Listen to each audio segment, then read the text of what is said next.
Okay. Are we good to get started?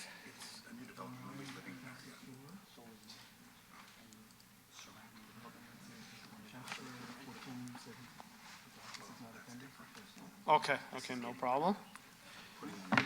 All right, call to order. As we begin today's meeting, we would like to acknowledge that we are gathering here today on the treaty territory of the Mississaugas of the Credit First Nation, and before them, the traditional territory of the Haudenosaunee, Huron, and Wendat. We also acknowledge that many First Nations, Métis, Inuit, and other global Indigenous people that now call Brampton their home.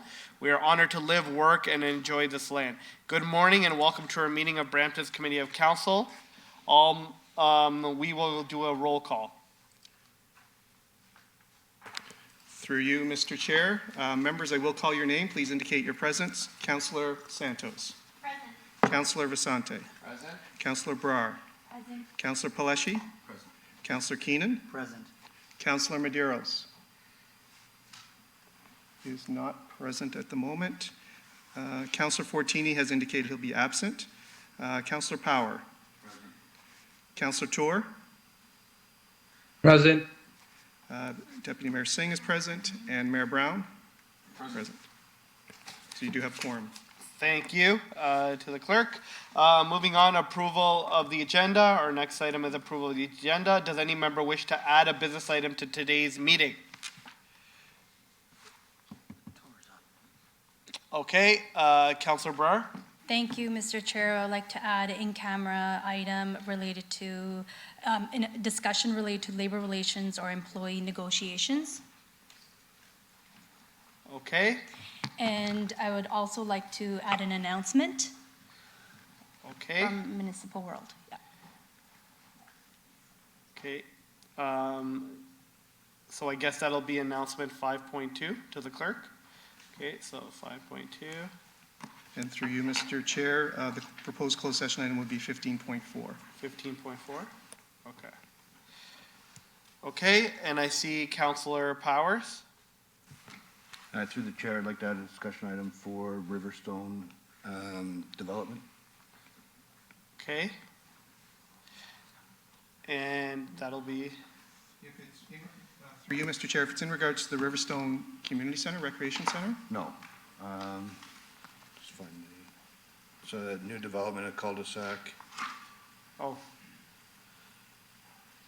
on Catherwood Court. it's a new development coming. Yeah. I know what you're talking about, Catherwood Court off Don Lineker. just about a new development. So if it's a private development, normally that would go through planning committee, but if there's a public works or a city interest, we've listed then under corporate services, under 8.3.1. Okay, The discussion item. we'll do it under corporate services. And all. You want to do public work? Really? Okay, it doesn't matter. It's public works, okay. So So it'd be under 9.3.3. 9.3.3, okay. And through you, Mr. Chair, just to add, we do have an added delegation that was received after the revised agenda was published. It'll be identified as 6.4 from Sylvia Roberts, and this is in regards to 7.1, the government relations presentation. So normally, the staff would do the presentation first, and it would be followed by delegations afterwards. Okay. Okay, so we will do the staff presentation first and then the delegation? Okay, 6.4 is Sylvia Roberts. Okay, perfect. I don't see any other speakers, so I have a motion moved by Councillor Powers to approve the agenda as amended. Is anybody opposed? Hearing and seeing none, the motion carries. Moving on to declarations of interest under the Municipal Conflict of Interest Act. Do any members have a declaration of pecuniary interest under the Municipal Conflict of Interest Act for any matter to be considered on today's agenda? Seeing none, the clerk will so note for the meeting minutes. For consent committee, as part of the consent process, I will read each agenda item that is subject to the consent motion, and any members may verbally identify the item to be held for debate during the meeting. Any item not held for debate will be considered as part of the consent motion and voted on for approval. I'll start reading the relevant agenda items, and members can identify any item to be held for debate. Okay, 7.2, notice of motion. Modernized Municipal Growth Framework. Hold, okay. Thank you. Held, Counselor Santos. 8.2.1, staff report regarding surplus deck, hold. There is a delegation for it? In there, okay. So that'll be held. 8.2.2, staff report regarding 2023 levy bylaw per section 333 of the Municipal Act 2001. Okay, consent. Staff report 8.2.3 regarding annual review of occupational health and safety, respectful workplace. Consent. 8.2.4, staff report regarding real estate transactions executed by an administrative authority. Consent. 8.2.5, staff report regarding status report, downtown Brampton construction mitigation grant. Consent. 9.2.1 will be held. 9.2.2, staff report regarding traffic bylaw 93-93. Consent. 9.2.3, initiation of subdivision assumption, Sunny Cliff Investments, Inc. Consent. 9.2.4, initiation of subdivision assumption. Consent. 9.3.1, minutes, Environment Advisory Committee, June 27th, 2023. Consent. 9.3.2, minutes, Environmental Advisory Committee, August 1st, 2023. Consent. I will hold 11.2.1.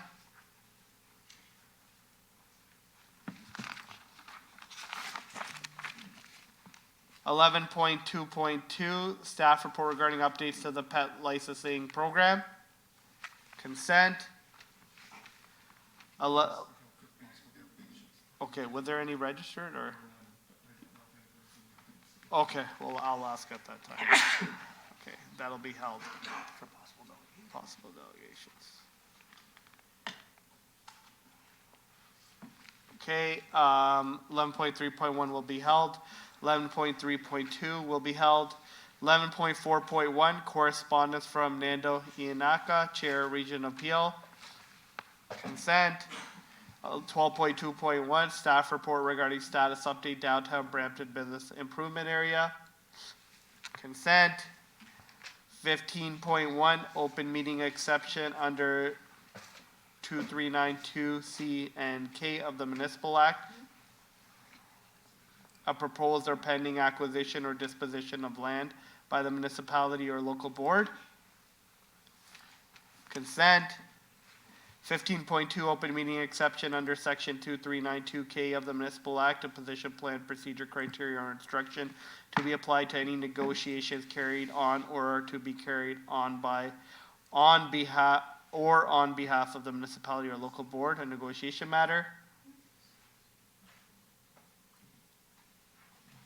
Consent. 15.3, open meeting exception under section 2392F of the Municipal Act 2001. Advice that is subject to solicitor's privilege, including communication necessary for that communication. Legal advice. Mr. Chair, I believe that's a discussion item. Yeah.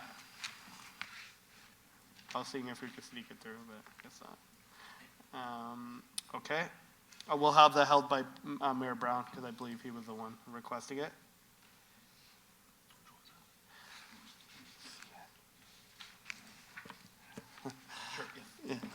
Okay.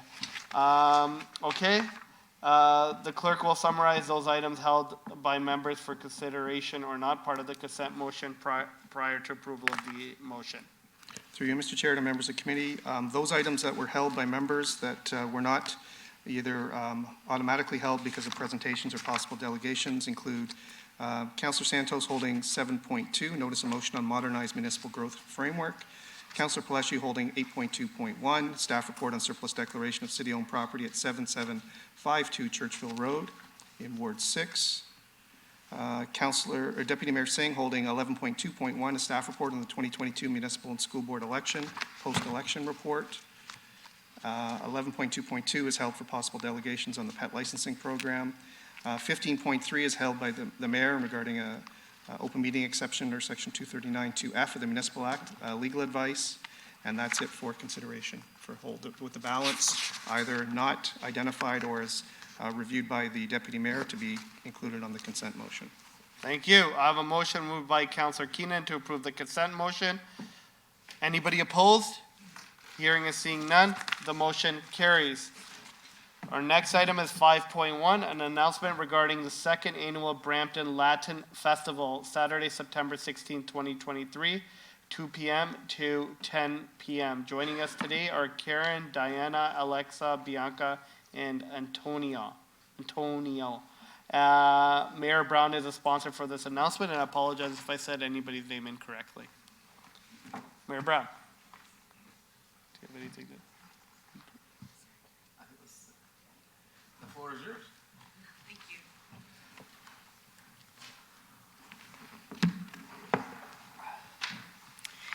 Good morning, esteemed members of the Committee of Council, and a warm greeting to our valued constituents and the Honorable Mayor Patrick Brown.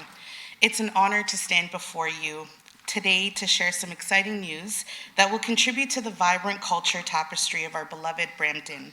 I'm thrilled to announce the official establishment of the Brampton Latinos Association, a non-for-profit organization that marks a historic milestone as the first of its kind in our city. This accomplishment is a testament to the dedication and passion of our local Latino community, whose rich culture and heritage deserve recognition and celebration. I'm here to extend, alongside my board, the heartfelt invitation to all of you and our constituents to the second annual Brampton Latin Fest, which will take place on September 16th, 2023. The festivities will commence with a magnificent and lively flag raising ceremony at 2 p.m., symbolizing the unity and pride of our Latino community. Following the ceremony, the festival will kick off at 3 p.m., promising a day filled with music, dance, delectable cuisine, and cultural experiences that will delight all. I must emphasize the invaluable support we've received from the City of Brampton thus far through tourism and special events and corporate events. Your support has been integral to our journey, and we are immensely grateful. However, as we look ahead to the future, we recognize the potential for even greater impact with additional financial assistance. In just 4 weeks of being an official non-for-profit, we've already secured a presenting sponsor, Liuna Local 183, whose commitment to our cause reflects the community's unwavering support. With your continued assistance, we aspire to make next year's festival a grander and more enriching experience, one that truly encapsulates the spirit of our diverse and vibrant city.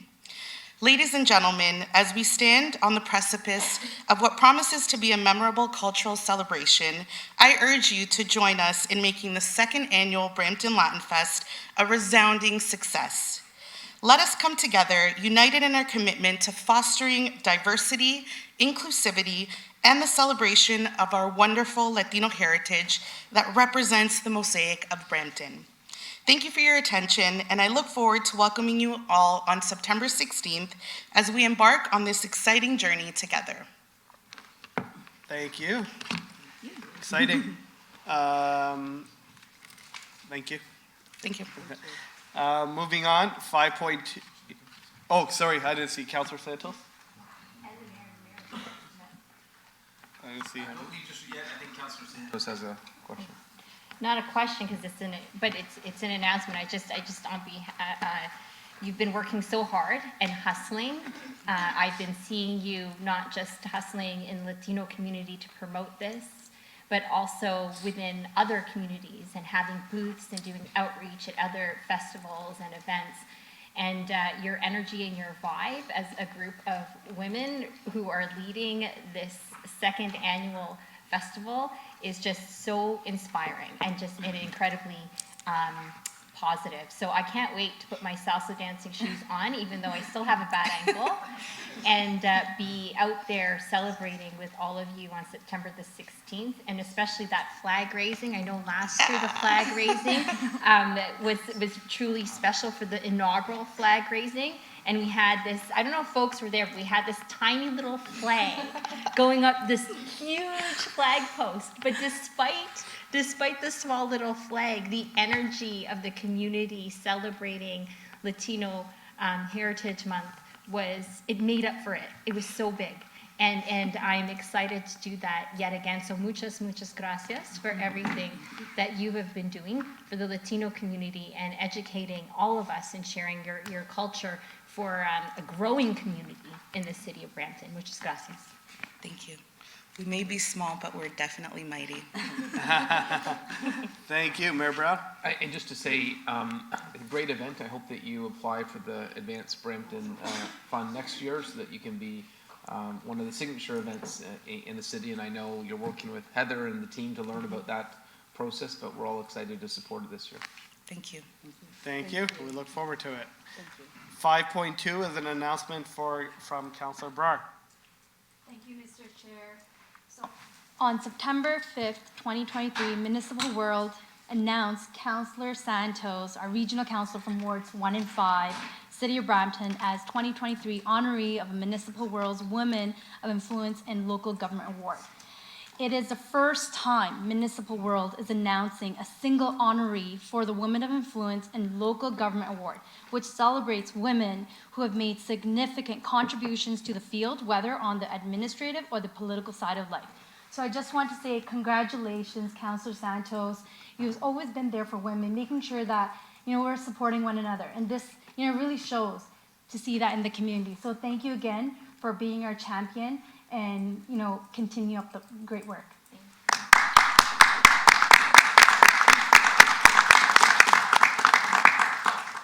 All right. You want to speak to your own? Yeah. Okay, yeah. Councillor Santos. So through you, Mr. Chair, thank you very much, Councillor Brar, for that acknowledgement. It's a very humbling thing, and I really just wanted to also give a shout out to the community services team and the staff for submitting that nomination. I don't know how you kept it a secret because I had no idea that you submitted that application and that nomination. And certainly when they gave me the call, I was completely shocked and really humbled. I think sitting at the table as a woman, it isn't always easy to stand up and also to challenge the status quo and fight for what you believe in all the time, and be the voice for a good chunk of people who are not at the table, who are not at the decision-making table. And certainly I experienced some of that on my own journey sitting at this table, particularly in the previous term of council. And so the perseverance and taking your place, owning the space, doing it with style, humor, smarts, and grace really is held true in this particular case. And there is no way that women or any woman would be able to do anything or accomplish being at any leadership table without the support of other women, and particularly without the support of allies at the table. So I want to thank the city staff and the city team for submitting the nomination and the application, but also for my colleagues at the table, those who are incredible allies, and particularly Mayor Brown, who always makes space for us at the table in particular. So thank you very much. Thank you. Moving on to public delegations, 6.1, possible delegation regarding surplus declaration of approximately 0.066 acres of land located at 7752 Churchill Road for the purpose of disposing such lands on an as-is, where-is basis at fair market value. Is there any delegations to this matter? Through you, Mr. Chair, there are none that are registered online, and I don't see anybody present. Okay, should we bring up the corresponding report, or do it in the agenda order? We can, if that's the will of committee. I do see Councillor Paleshi on the board. Okay, Councillor Paleshi, I'll leave it up to you if you want to bring it up. Thank you. Thank you, Mr. Chair. I would like to bring it forward now and discuss it. Actually, there's no real discussion. I've discussed this over the last 3 terms, and finally, I'd like to put this issue to bed. I'd like to move a motion that this property not be deemed surplus and not be deemed surplus in the future as well. Now, I can't have next councils abiding by a resolution here today, but hopefully that finalizes this issue. And I'd just like to note that there's a lot of residents that are asking for this to be available to them, and since COVID, it hasn't been, I'd like to make it available again to the residents of Churchville. Okay, so, that the property, so we have a motion moved by Councilor Pleshy that the property not be deemed surplus for the duration of this term of council. And preferably the next, how about preferably future councils? So it doesn't next, right? Is that okay with you? Yep.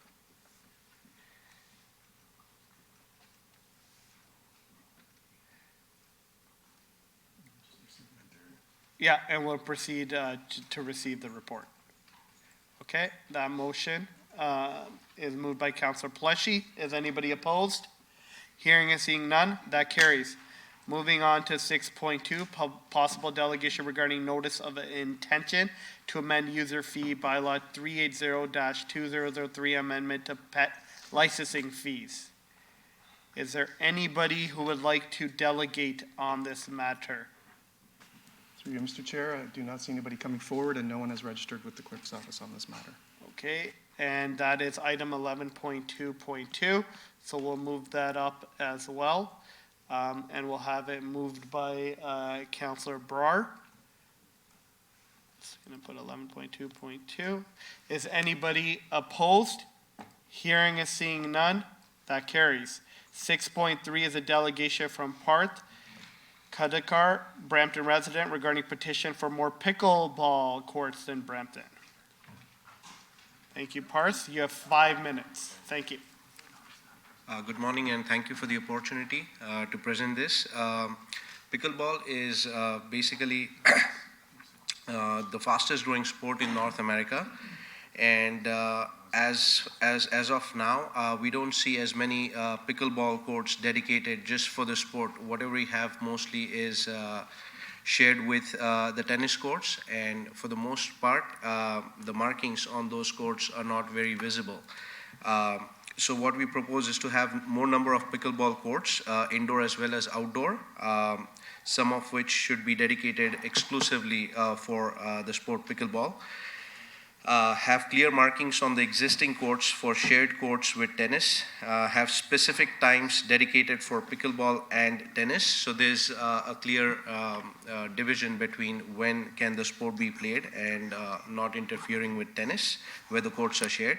Courts that are designed specifically for pickleball to be enjoyed around the year, so mainly indoors, and more slots available to play pickleball that can accommodate more people. That's all. Thank you. Thank you. I see some speakers on the floor. First, we'll start by Councilor Santos. Thank you through, Mr. Chair. Thank you very much for your delegation. We've been getting a lot of requests now for pickleball, and I know some of the tennis folks get annoyed when pickleball folks are there, and so it definitely is a growing sport. And so just a question, I guess, to staff. Can you just quickly share with us what our existing facilities are for pickleball, whether that's shared and or exclusive? Sure. Through the chair to Councilor Santos, we currently have 16 overlaid pickleball courts, but we're in the process right now of building actually 15 more dedicated pickleball courts over the next 2 years.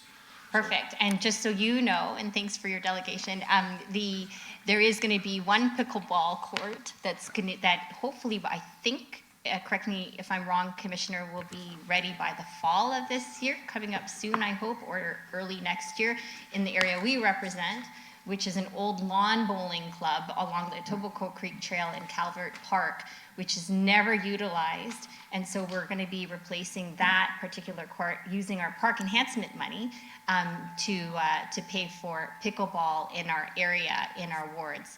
And so that is one example of things that are coming up exclusive for pickleball. But there are also other underutilized spaces. So for example, we just converted an underutilized baseball diamond into tape ball near Chris Gibson Park, which is also another area in our ward.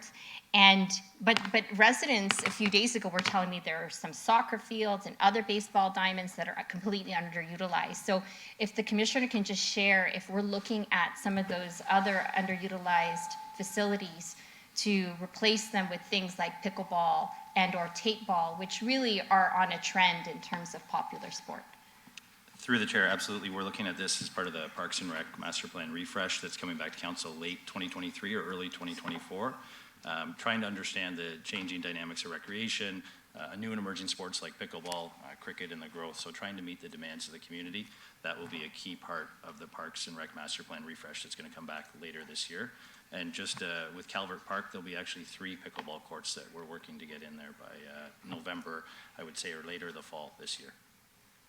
Thank you. So we're looking forward to it. And so I would move just to refer this to staff for delegation and to give us like an official report back on what's happening with pickleball, but even refer it to the update of the Parks and Recreation Master Plan, that refresh that we're doing, which I believe is scheduled for January to come back around then for Q1 of 2024. That's correct. Okay, perfect. Thank you. Thank you. And would there be something done for the existing courts as in terms of the line markings? It's just not clear for the most of the courts. Okay, so that to are- the commissioner, if you could respond to that. Yeah, through the chair. So we're looking right now at revamping our tennis courts with the overlays, including things like acrylic paint that you'll see as a desirable surface to play tennis and or pickleball, which then has the clear markings on it. But we will take that back. We'll do an assessment right now of the lines, and we'll be bringing back some items in the upcoming 2024 budget with respect to pickleball and tennis and upgrading the courts. Okay, perfect. So Thank then you. just moving to refer this then to staff to feed into all of that happenings with respect to pickleball. All right, thank you. Thanks.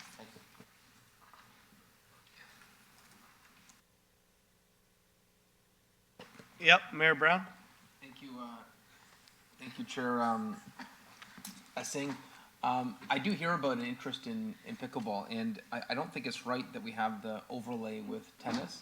I've seen examples of where it's caused arguments, and frankly, it's confusing for everyone. I look at the courts near the Old Peel Memorial, where I've literally, when I've shown up there, people are complaining you can't tell which lines are which, and that you've got 2 different sets of user groups arguing over a limited space. And so I think you're right to raise concerns about the visibility of those lines. I've heard that. And I've heard complaints from both tennis enthusiasts and pickleball enthusiasts how it doesn't work, and you wouldn't try to merge 2 other sports together, but for some reason it's happened with pickleball and tennis. So I want to thank you for coming in. This is democracy. When you have residents come in, gather a petition to express your frustrations, and as Councillor Santos articulated, it looks like this is something that we're working on with these new courts, dedicated courts coming, long overdue. And maybe just give you another opportunity. Why is it challenging when there's multiple lines? I imagine if there was a baseball diamond that had different sports on it, or if there was a soccer field that had different lines, it would be confusing as well. But why is it challenging for pickleball enthusiasts when there's 2 sets of lines on the court? It's mainly because how the sport, I don't know if you have read about or played pickleball, but the way it works is it's something called kitchen, which first of all, the court's shorter than the tennis court. And tennis does not typically have the same length like pickleball for the kitchen. So it's played a little differently. It's something in between table tennis and tennis. So, which is what makes it confusing. Plus the length of the court is shorter than the tennis court. So you need to draw a line in between, which does not go well with tennis, because they don't need the kitchen and they don't need that line, where the pickleball court, being shorter, needs an extra line or marking, and which is why it's better if we have exclusive pickleball courts as opposed to, but then with the infrastructure and costs that are involved, maybe this works better. So if there's marking, or times, there's a certain time that only pickleball players can play on a certain court, and then other times only tennis players can play on that court. So that will make it very clear for all the residents to show up for pickleball on certain days and just for tennis on other days. So that would Well, probably help. I notice a lot of communities are creating dedicated pickleball courts rather than having to share an amenity that's already overused. I look at those courts near Peel Memorial, and there's always a lineup.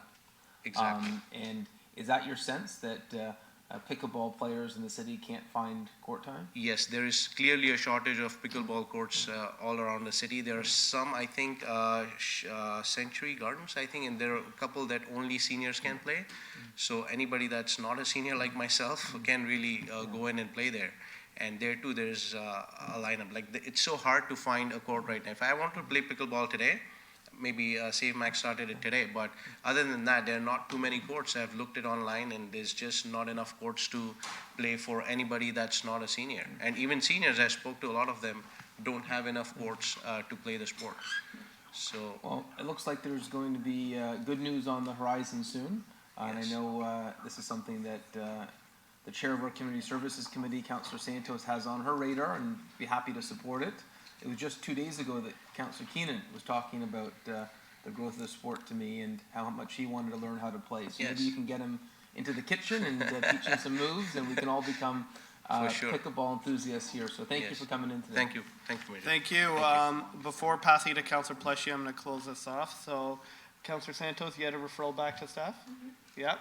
I have a motion moved by Councillor Santos to refer this back to staff. Is anybody opposed? Hearing and seeing none, that carries. Councillor Pleshy, I believe you have order. Thank you, Mr. Chair. Mr. Chair, in discussions with the Commissioner of Planning and our CAO, item 15.1, I assumed that there was a staff presentation and that was going to be held. It didn't get held. It got thrown into consent. I would like to bring that back out with a 2/3 majority and Sure. Is item 15.1? what? I believe through you, Mr. Chair, are you referring to 15.2? Yeah. I think Yes. we're talking 15.2. That's it. Yep. Okay, so do I have 2/3 to open the agenda? Moved by Councillor Pleshy. Yes, I see 2/3 achieved. And I have a motion moved by Councillor Pleshy to remove 15.2 from the consent motion. Is anybody opposed? None. That carries. Thank you. Thank you, It's Mr. Chair. been taken out of consent. Moving on to government relations, 7.1. I'll have our manager of government relations, Chris. The floor is yours. And then after will be a delegation by Sylvia.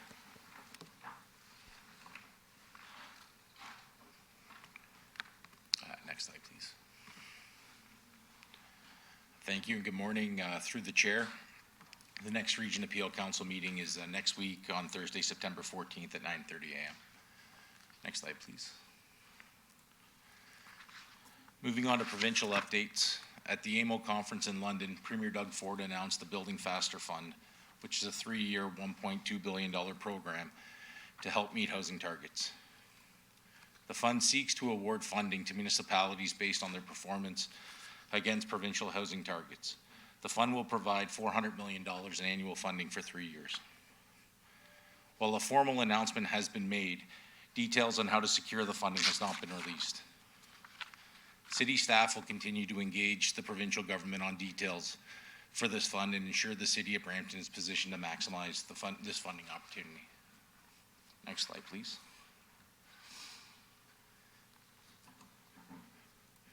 Staying with the housing theme, the Minister of Municipal Affairs and Housing also made an announcement at the AMO conference, sharing the next steps in the government's plan to increase the supply of homes across Ontario. The Minister announced the next steps in the province's work to update the provincial definition of affordable housing to support the government's efforts to lower the cost of building affordable homes. The government will also be hosting a housing forum in Toronto this November to engage municipal partners and other key stakeholders on the province's housing supply action plan. Once details are announced, staff will work to identify ways in which Brampton can participate in this forum. Next slide, please. Late Monday, Premier Ford announced a cabinet shuffle in response to the resignation of Steve Clark, the Minister of Municipal Affairs and Housing. Key changes to the cabinet are Paul Calandra becomes Minister of Municipal Affairs and Housing, Prabmeet Sarkaria, MPP for Brampton South, becomes Minister of Transportation. Carolyn Mulrooney is President of the Treasury Board, and Stan Cho becomes Minister of Long-Term Care. GR staff will work with council to begin engagement with the new ministers and continue our advocacy on Brampton's strategic priorities. Next slide, please.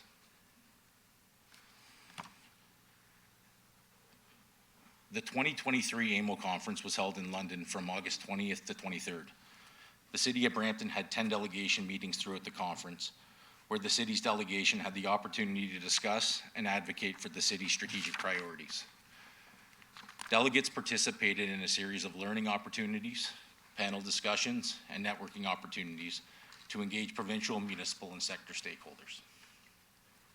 Next slide, please. The Brampton delegation updated government ministers, officials, and opposition leaders on the city's key issues and opportunities, highlighting Brampton as a leader in climate action, innovation, and development. The delegation benefited from valuable insight and updates from government officials regarding provincial priorities and opportunities for collaboration. The city shared updates on the LRT Phase 2 expansion and BRT services along the Queen Street corridor, all in the context of Brampton's growing housing demands. We also discussed the issue of building capacity within our healthcare facilities and the service gap resulting from decades of underfunding in Brampton's healthcare system. The delegation emphasized that a fair approach needs to be taken as we navigate through the dissolution of Peel, safeguarding fiscal sustainability and the best interest of Brampton residents.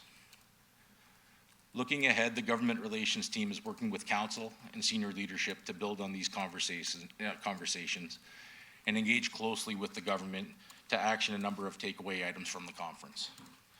Follow-up correspondence has been drafted and will provide updates as required.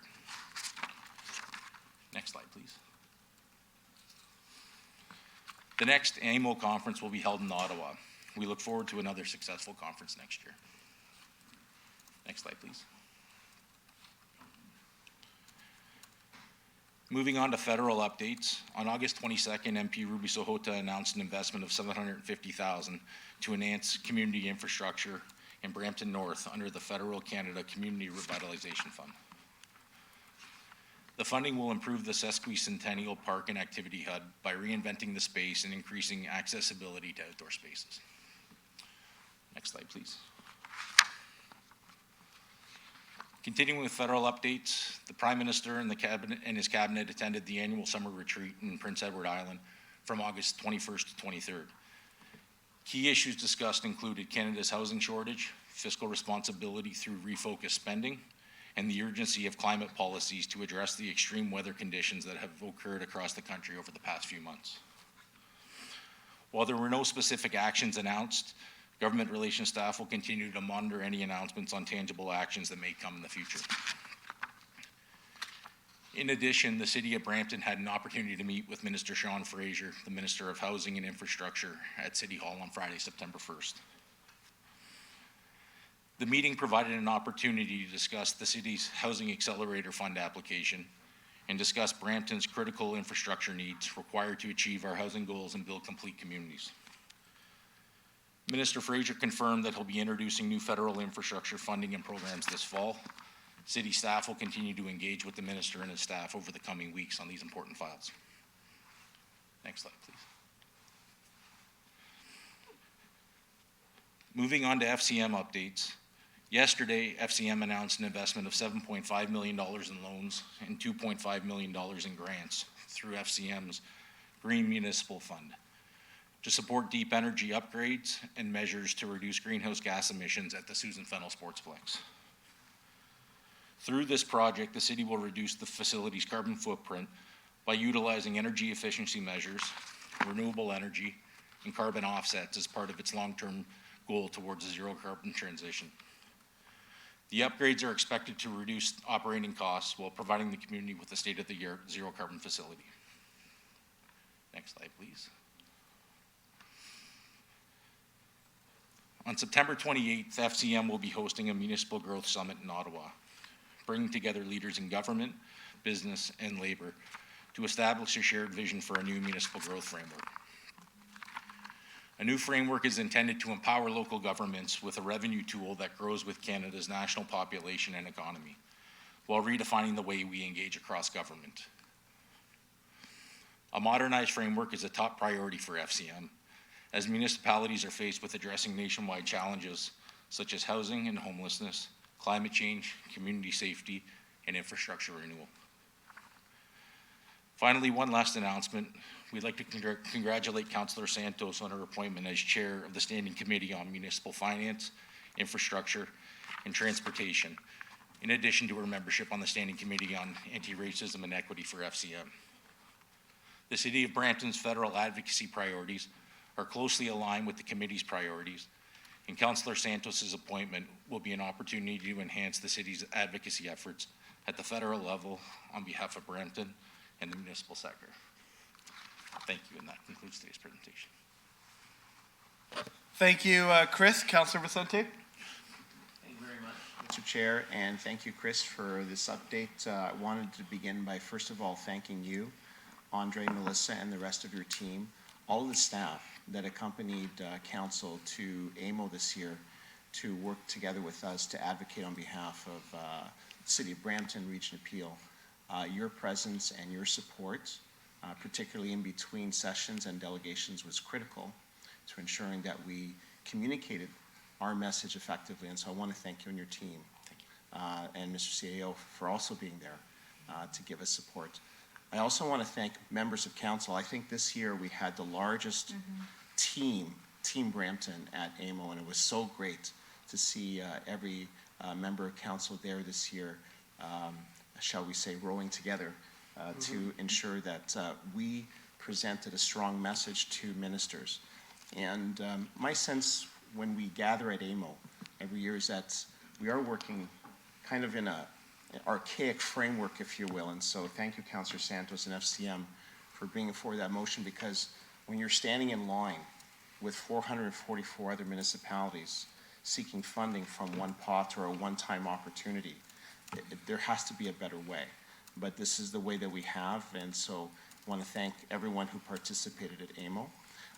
With respect to the minister's announcement of the Building Faster Fund, I know in the room when that was announced, there was whisperings. You had finance officers present doing quick calculations. We know that that fund and what it proposes does not meet, it's not that, that funding solution that we were looking for. And I'm wondering if staff could help us to understand, we're still looking at a massive gap, and we're not being made whole by that proposed plan. Would that be correct? And how can we communicate to the provincial government just how inadequate it is to our municipality's size? Through the chair, through to Councillor Vicente, to your point, the fund that was announced at AMO was the sum of, I believe, $1.2 billion available to all of the municipalities with the strong mayor's powers. The criteria for, I guess, being eligible to dip into that fund was the municipality's ability to achieve 80% of its annual housing starts in a particular year. As you alluded to at AMO when that was announced, we quickly did some math, and in the first year of the housing target, Brampton had reached 67% of its starts. The majority of that was through ARU, so secondary suites, just given the nature of our population in the city. To your latter point on the question about, sort of the shortfall this means to making municipalities whole, when you compare the $1.2 billion ask spread across the entire province compared to what Brampton needs as the fastest growing of the large municipalities in Canada for things like hospitals, transit, the LRT program, parks and whatnot, it is a huge gap. I was just quickly looking at our initial calculations for the shortfall to Brampton to meet the Bill 23 targets with the accelerated growth, and it was $7.9 billion to the city. So when you compare that to the 1.2 that the province is offering to a number of municipalities, that gives council and staff and those listening the order of magnitude of that delta. I would also argue that, in working with government relations and other staff across the organization and council, it continues to be our position that we need to advocate not only for meeting our housing pledge targets, but making complete communities. So all of the things, the assets that make communities whole, and as I alluded to, transit, parks, hospitals, etc. Now, thank you. And through you, Mr. Chair, would it be possible for us to articulate those numbers and the delta, as you put it, in a piece of correspondence that we could send to the province and the new minister? Yeah, through the chair, certainly we'll take that as direction, work with government relations to pull some correspondence together to be signed by perhaps all members of council, or at least those who represent the Bill 23 task force. Thank you. Thank you, Mr. Chair. Thank you. And is there any other speakers on the board? I don't see any, so thank you. I have a motion moved by... Yeah, should I receive the... Okay, so I'll receive it and receive the delegation together then. Okay, all right, Sylvie, you can come forward. Delegation 6.4. Good morning, my name is Sylvia Roberts. So as one of the items mentioned was the federal cabinet retreat in Charlottetown. I know he talked about housing, which is very much an issue that they discussed. One of the other things that they discussed at the retreat, intrinsically linked to housing, is the number of international students that the country is bringing in. The country has significantly increased the number of international students it has brought in. 2022 compared to 2019, there's another 170,000 students, and at the end of this year, it's going to be another 100,000. The federal government ministers at the cabinet retreat mentioned talks about a cap on the number of international students, and effectively they've decided to try to blame the housing crisis on the students instead of by passing the buck, instead of admitting that things like that they require the students to have $10,000 for living expenses, but I think any of you can tell that $10,000 isn't even vaguely resembling adequate for living in Brampton, for example.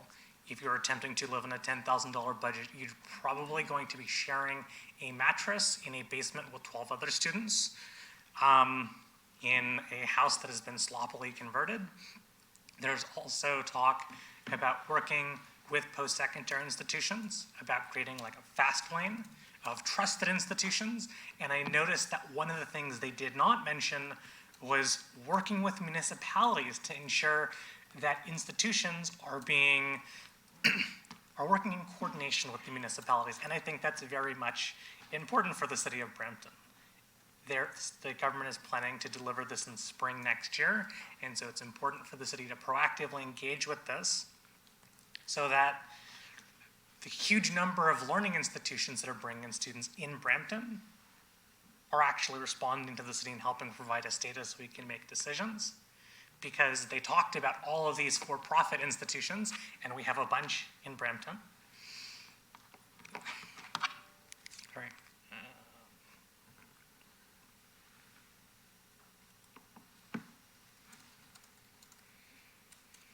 Yes, and then additionally, so I believe it was Scotiabank brought up that, yeah, we believe the federal government has underestimated the number of people who are here on temporary permits, such as international students, by over 1 million people, which is actually quite impressive how you lose track of an entire million people. And I don't know how you lose track of a city the size of Ottawa in terms of population.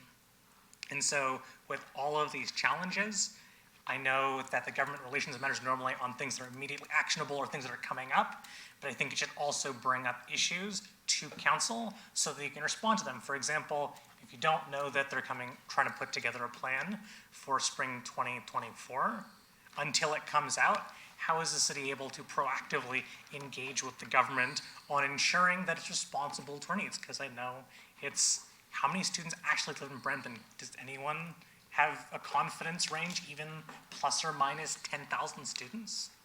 We don't know.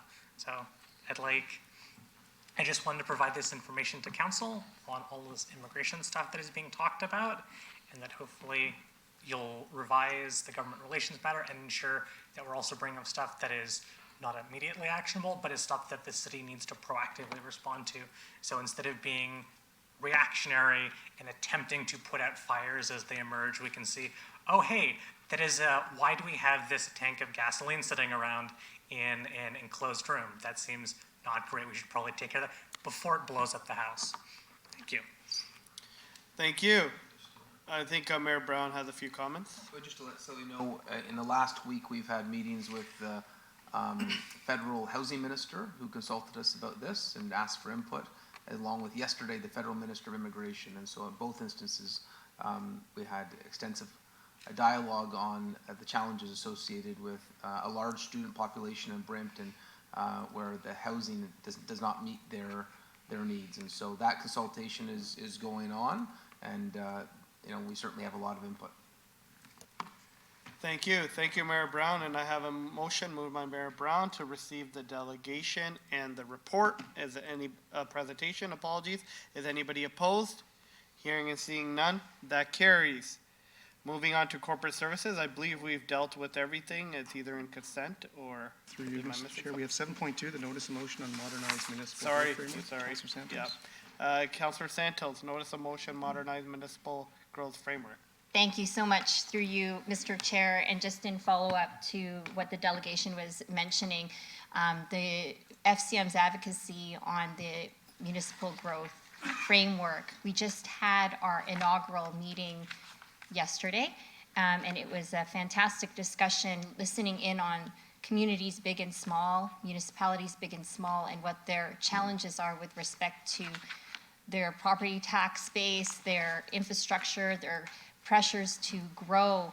And it is an honor to chair that new committee at FCM representing over 2,000 municipalities. But at the same time, they specifically chose Brampton to sit in that chair because they had mentioned to me that Brampton, across the entire country, is facing some of the biggest and most complicated challenges.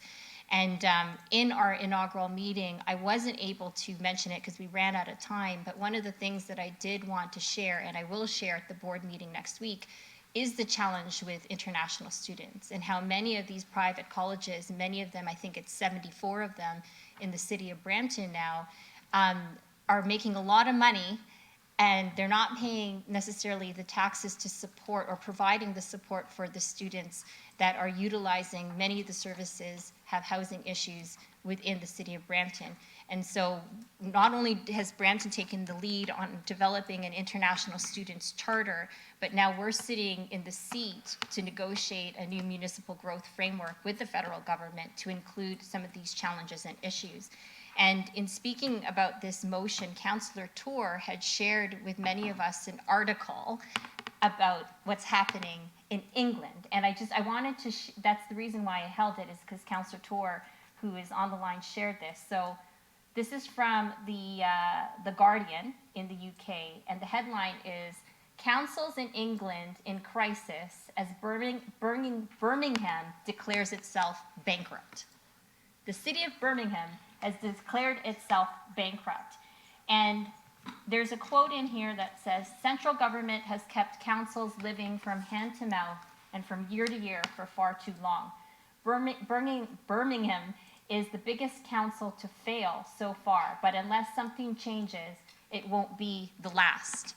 And so we're seeing similar issues even in the UK, where councils can no longer live or survive and provide the services in a growing communities that they serve without support from the federal government. And now some of them are declaring bankruptcy. That's certainly not the path that we want Brampton on, and that's certainly not the path that we want any municipality on in the entire country, which is why the work that we're doing at FCM is so important, and which is why not only the Canadian Big Mayors Caucus supports the work that we're doing at FCM, but also all the municipalities across the entire country.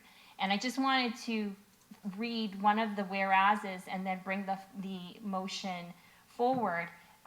But what folks perhaps don't know is that in the whereas number 7, municipalities in Canada are operating within a 19th century revenue system based mostly on property tax collection to respond to 21st century responsibilities and evolving needs of Canadians. Municipalities manage more than 60% of Canada's public infrastructure, but we only receive 8 to 10 cents for each tax dollar collected, which means it's no surprise if that's the model that exists around the world when it comes to municipalities. It's no surprise that cities like Birmingham, I can't even say it properly, are going bankrupt. And we don't want Brampton to go bankrupt. And so the motion has been on the agenda for a while, and thank you, Mayor Brown, for seconding the motion. This is just essentially to endorse FCM and the Big City Mayors Caucus's work on behalf of all municipalities across the country, to get the federal government to develop a modernized growth framework that isn't simply reliant on property taxes, and also for our council to include the municipal growth framework work in future advocacy to the federal government. So that's when we're speaking to various ministers, MPs, or when we make trips to Ottawa. Thank you very much, and that's the motion. Thank you, Councillor Santos. I have a motion moved by Councillor Santos, seconded by Mayor Brown. Is anybody opposed? Hearing and seeing none, that carries. Moving on to corporate services, I believe we've dealt with everything on the agenda. So I'll move on to councillor question period. Do any councillors have any questions? Hearing and seeing none, we'll move on to public question period. Do any members of the public have any questions? Hearing and seeing none, I'll pass it on to Councillor Vicente for the public works section. Thank you very much.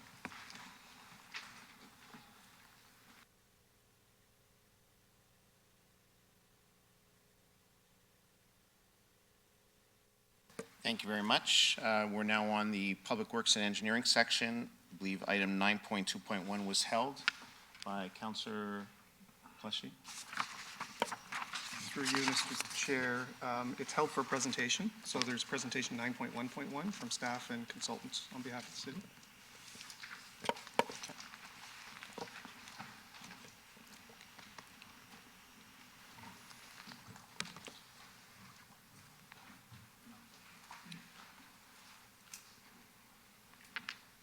Thank you, sir.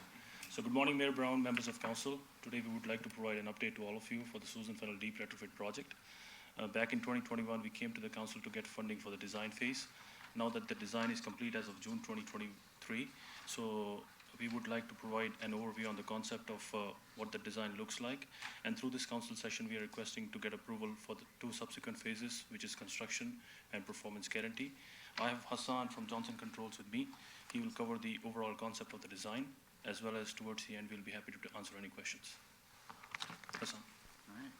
Thank you, Raj, and thank you to the esteemed council, staff, mayor, everyone here. So just first off, just to introduce myself, I run our Sustainable Infrastructure Business Unit for Canada at Johnson Controls. I am actually both reside and my office is based here in the city of Brampton, so I'm very happy to say that. We'll go ahead to the next slide on the project objectives and we'll jump right into it.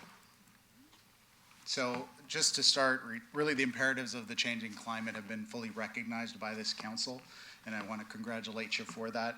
I was happy with all the various initiatives when called upon as a community member and industry member to contribute to some of the planning that's gone on with the city in terms of community emissions and reduction across the broader community. And really, I think what I want to focus on here is that when you think strategically about Susan Fennell Rec Center, first off, rec facilities account for nearly 50% of the city's annual GHG emissions. Susan Fennell Sportsplex, within that, is in the top 5 of those emitters, but also is an excellent combination because it has upcoming end of equipment life that was also coming up in that facility. So it was approaching the need for a major overhaul anyways due to the life of the equipment. So major GHG footprint, and thus the great benefits and attractiveness that external funding bodies have taken to when looking at Susan Fennell Sportsplex as well in getting to net zero. So if we can go to the next slide. So the project uses an energy performance contract to guarantee net zero facility performance. It has other benefits that are shown here, including a renewing life of aged community infrastructure that would otherwise have to come out of just the normal capital base. improving comfort and pride in the facility for the public users of this building, and demonstrated action in light of the climate emergency that has been recognized, and we all, unfortunately, this summer saw around us across this great country of ours, as everyone's familiar with. If we go to the next slide, just about the timeline is since the inception of the city's commitment, we are at a point today after significant effort of iterative to make sure that incentive body expectations as well as city requirements were continuously aligned. We are now in a position to enable that September 2023 start date that's expected by those incentive bodies in order to meet the schedule expectations they've set ahead of us. So we are at a definite great focal point today to take advantage of all of that opportunity. Can go to the next slide here. So I just want to focus on the project scope here for a second. So firstly, what does a 100% GHG reduction project look like? So what you'll see here, for those who maybe are not into carbon calculations, for anyone who asks, right, this project, what it will do is reduce the equivalent of energy use of 420 homes. It will be like taking 550 cars off the road for a year. It also is like growing 30,000 tree seedlings for a period of 10 years. So it is a significant impact. So for especially stakeholders who really can't compute with the carbon calculations, that's kind of the best way to relate to it. So going to what it does financially, the project does expect to have utility cost reductions as well, a benefit there to the operating cost of almost $200,000 per year. And it has attracted over $25 million of external funding commitments to it. So that's kind of where that macro situation is. The physical scope components I was going to review that you see on this slide. So firstly, the largest measure of the total implementation scope is the renewal, retrofit, and optimization of the heating, ventilating, and cooling systems in the building. The second largest measure you'll see there is the installation of 2 brand new rink refrigeration systems that will allow the waste heat from that process of generating ice to be recovered for use by the rest of the facility. And on top of that, the geothermal system, it'll further this objective by allowing the facility to use the ground as a source of heating and cooling. Going on with some of the other measures that constitute this, the solar photovoltaic system is optimized to maximize the use of the rooftops to generate as much electricity as could be practically allowed through that whole iterative process. And finally, the building will see solar heating for heating the pool, improved lighting, provision of 2 new electric ice resurfacers, otherwise I think commonly known as Zamboni machines for a lot of people. And what you'll also see is the renewed water fixtures that reduce excess water loss in the facility, as well as virtual dashboards that enable different stakeholders to see the outcomes that are generated based on the lens that they will apply to this project's outcomes successes. So that's kind of the overview of the scope. We can go to the next slide. So carbon offsets, what's their use? So if we are doing a net zero project, you may ask that question. So in a nutshell, the carbon in the facility is reduced via the use of technology. That's the primary way. The carbon offsets, what they do is they mitigate really what the Ontario grid is providing for electricity until it finally one day catches up to net zero itself. So that is the purpose of using carbon offsets. In any case, the guarantee that Johnson Controls is extending to this project ensures that no matter what the technology installed will always produce greater than 80% of the GHG reduction in all scenarios. So that's kind of the framework for the carbon offsets use. So really in closing, one thing I remember when back when the council had passed the climate emergency, I being a bit of a climate action nerd myself, excitedly went to tell my kids that we've taken this action of recognizing what's going on around us. And like all kids, right, they like to deflate adults, and they said, okay, so what are we doing about it? So I really do hope that we can get your approval, so that I can hopefully rush home today and actually say that, hey, there's a pretty significant step here that we're proceeding with at Susan Fennell. So that's where I'd like to close and really thank you all for your attention. Thank you very much for the presentation. I have no questions on the presentation, so Mr. Fay will bring forward the report, item 9.2.1. Do any members have questions with respect to the report? I see none, so move a motion by Councillor Keenan to receive the presentation and approve the staff report. All in favor? Is there anyone opposed? And that carries. Next, we'll move on to item 9.3.3, a discussion item at the request of Councillor Power on the Riverstone. Councillor Power. Thank you, and through the chair. So last week I was alerted to a community on Catherwood Court. And it's a small community, only 12 houses. All the residents have signed a petition to change or amend the plan. So I guess the plan was already approved by the city.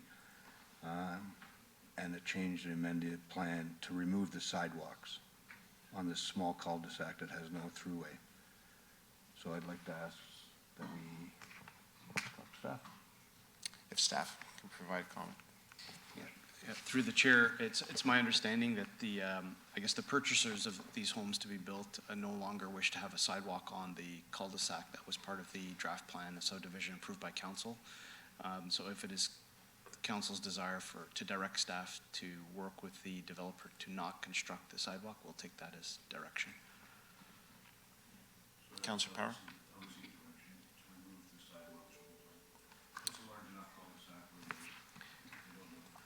Okay. If they all so wish. So, Councillor, would you like then to move a motion to direct staff to have that plan amended to remove sidewalks, correct? Yes, sir.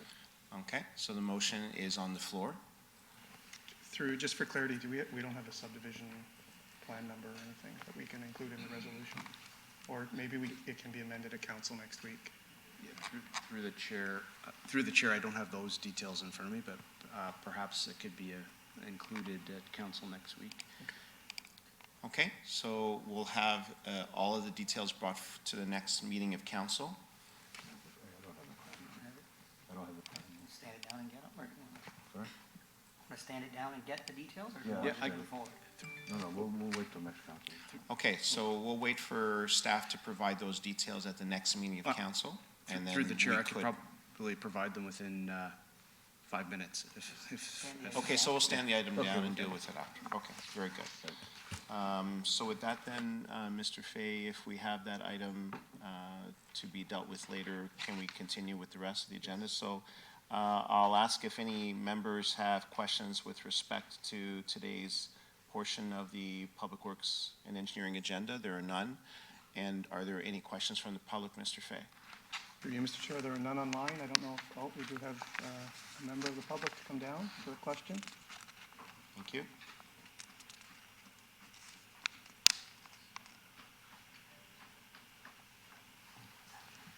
Please state your name for the record and then.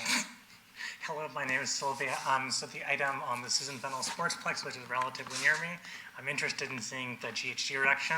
I noticed that 9% is in carbon offsets, and I would be curious on how they're going to take steps to ensure that the carbon offsets being procured are legitimate, because there's been repeated scandals about companies that people are buying carbon offsets from that turn out to actually not really exist and effectively just be a way for someone else to pocket the money. And then also the targeting of $40 per ton seems a little on the low side, given how much the costing is going up in terms of the carbon tax and things like carbon recapturing and stuff. Okay, thank you, Sylvia. We can ask staff to provide a response if possible. Thank you.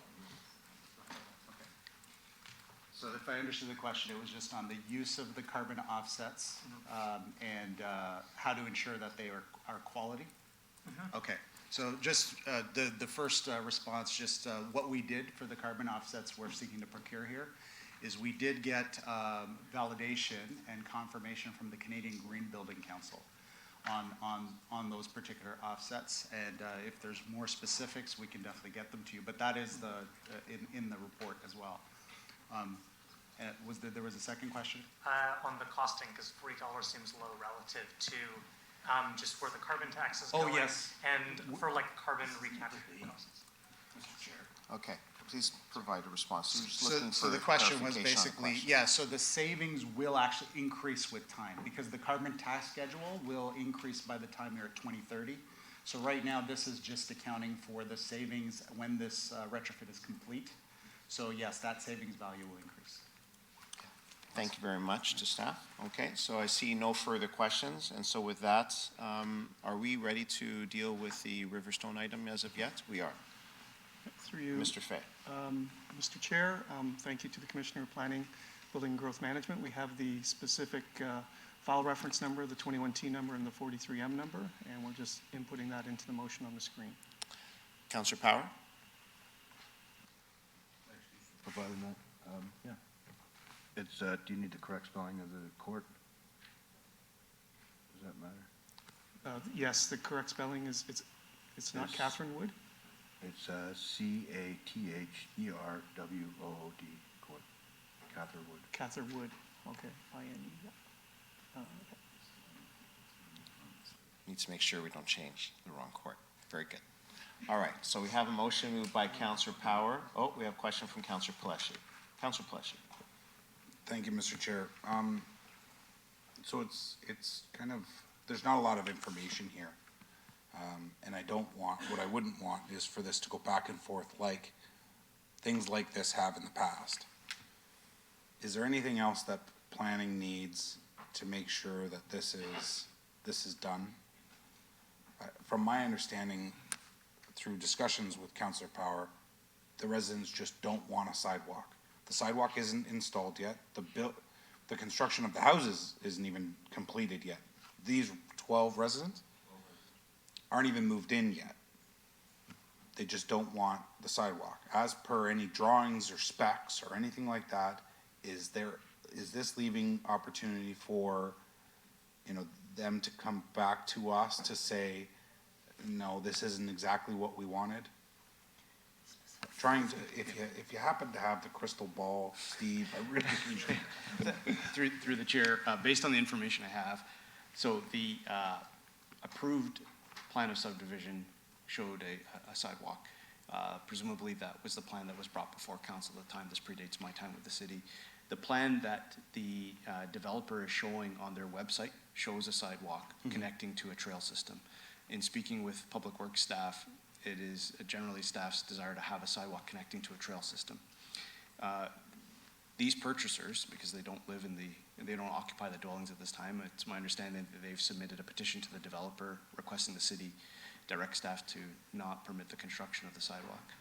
If new purchasers at any one point in time could come back to council and delegate to ask for installation of a sidewalk in reference to the plan that was approved.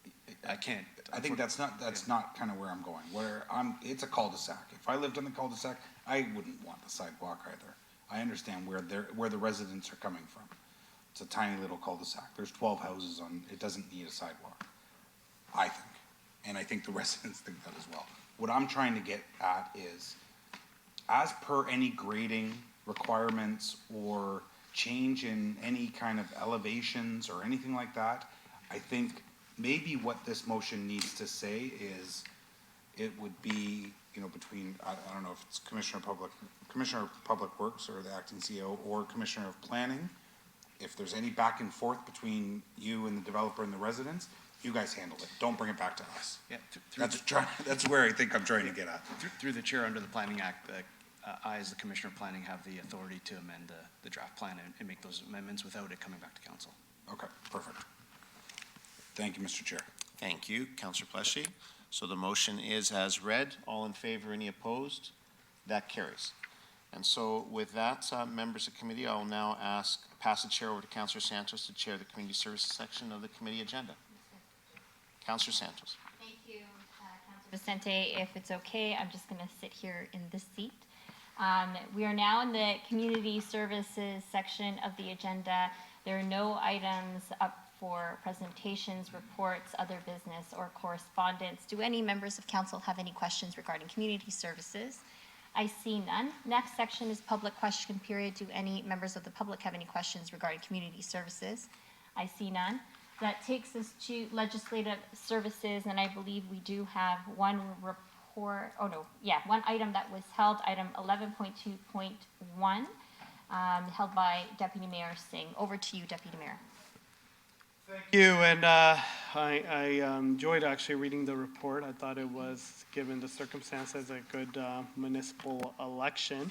I had some questions. The first is regarding scrutineers. We had some issues this time with certain family members of certain representatives causing issues. Is there something we can do regarding scrutineers and making sure maybe limiting to non-family members or anything, or maybe monitoring their behavior a little bit more? Through you, Mr. Chair, perhaps I'll start, but Shanika Hans, our manager for elections, is present and probably can respond more accurately than I, but scrutineers are a requirement under the Municipal Elections Act. So, and the Act does not specify who can be a scrutineer necessarily. We have a process in place in terms, and the Act does say how many scrutineers can be permitted for each candidate. But the rules in terms of engagement, where they can sit, where they can observe, what they can do, some of that's in the Act and some of that is defined by respective municipalities. We don't ask the affiliation or the relationship between scrutineer A and candidate X. As long as they have the required paperwork, original signed forms, we don't have an oversubscription of scrutineers in a voting location as per our policies. We allow them in, but we have, and we do, ask them to leave if they are disruptive to the voting process. And what, I guess that's the threshold then. As soon as they're disruptive, you ask them to leave. Were there issues where you asked certain ones to leave and they didn't leave this time? Thank you. Through the chair, we don't have a list. We don't have a list of scrutineers causing issues. Voting locations are busy locations, so added scrutineers does add a level of complexity that the supervisor has to manage. So when the supervisor does see that a scrutineer is behaving outside of the set guidelines that we have provided to them in advance, the supervisor does have a discussion with the scrutineer and the candidate that they are representing. Yeah, okay. And what about candidates that become scrutineers themselves? So that is permissible under the Municipal Elections Act. If a candidate chooses to act as their own scrutineer, they cannot have an additional scrutineer. So it's only one person per candidate. Either the candidate or their scrutineer can't be both at the same time.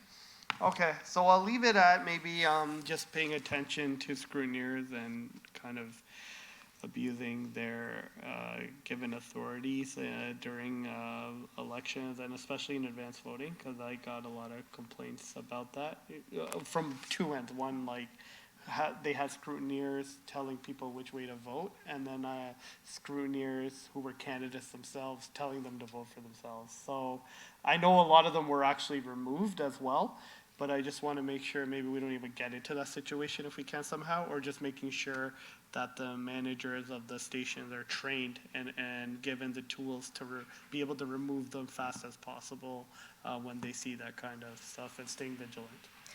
If I may add, our security team does provide an excellent job in assisting us, particularly on advance voting, because the locations are so busy, and they have been provided with a set of guidelines as to what scrutineers can and can't do within the voting area and the location, including the parking lot. And just a final comment, the Brampton election team is part of a working group with AMCTO to provide suggestions to update the Municipal Elections Act, and one of the recommendations is strengthening some of the language regarding scrutineers in the legislation. So when is that, is there going to be consultations on that, the Municipal Elections Act for next time? So AMCTO has connects with the municipalities on a regular basis, and we did form a working group of around 10 or 12 municipalities that are representative of municipalities across the province. Brampton was chosen to be part of that working group, so we will be submitting a set of recommendations from an administrative perspective in terms of how municipalities and clerks can administer elections to the ministry. Once that's complete, we're targeting early next year for that And submission. will we have an opportunity to do that? Do you know if there's like, sometimes there's a public process where, So- members of the public can. So, if I can add, this is initiated by AMCTO rather than the Ministry of Municipal Okay. Affairs and Housing. Ahead of the 2016 changes, where there were quite a lot of changes to the legislation, the ministry did have public consultation because it was quite a vast number of changes to the legislation. We haven't heard that the ministry is intending to do that this time around. So the municipalities are taking the initiative to provide their recommendations, and that's something that we do every election. Okay, so maybe I'll request that our GR team also keep an eye out for an opportunity as myself as a counselor, for example, to provide feedback, because I do have some strong opinions about third parties and other things regarding the municipal act. I did notice that we had a high advanced voting turnout, which was really good news, almost double the last election. But I think that was also good messaging on behalf of your office, the clerk's office, municipal election. But also the fact that it did fall on Diwali and Bandi Chhor Divas, which also meant our overall voter turnout was the lowest, if I'm not mistaken. Yep. Right? So I know we have a new minister, I know we sent letters, but I'm just gonna ask, we resend certain letters with evidence that, listen, the date wasn't changed, and we still carried the election, but it was the lowest voter turnout. And please, in the future, be conscious that, it shouldn't fall on these religious holidays, the elections. So that would be one. And secondly, because we have a new a Minister of Municipal Affairs and Housing, that we resend our third-party letter. I do think we need to pay attention to that. And I guess that'll be from the clerk's office at the request of council, and I'll put that motion on the floor. Okay?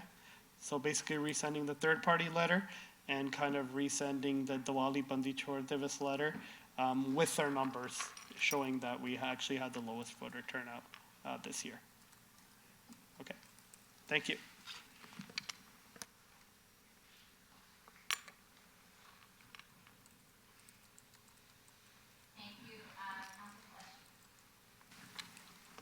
Thank you, Madam Chair. I think I understand a lot of the issues that the Deputy Mayor was referring to.